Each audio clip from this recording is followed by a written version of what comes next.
هنا على الطريق تحية لكم من الطفيل بني مطر. ايوه الطفيل من بني مطر نحييكم بين شلات المطر هذه وقدرات المطر. قلنا له الدناقات قال ما بيش معانا عنبرود، معانا تفاح، معانا لوز. ايوه معاكم. احنا نشتي نقرا علقة من الشعب كامل. يا سلام يا سلام، وهذه رسالة جميلة. ويبقى انسانية ويبقى رجولة العالم بكله. يبقى عايش حن قلبه على اخوه، على ابن عمه، على الدولة حقه، على الشعب، على يا سلام على التراسة، على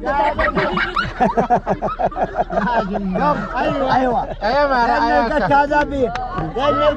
لأن القت هذا بيسبب لنا يعني شعب ما تقول خسارة نقود. ما عاد اعرف ابنك ما عاد اعرف ابوك من ابنك. ما عاد اعرف الاب ابنه الاسنان. صرنا عاد ابن 40. ابن 40 ورجعنا. 40. ما هو السبب؟ ما هو السبب؟ السبب التشوش حق القاتات. السم والبياس ما عبدك من الجب، ويرجع واحد ينتب دقنة الشنبه. الحين هذا بعد القات. بعد القات ايش يطلع مدير، ايش يطلع ده هو محطم بالقات.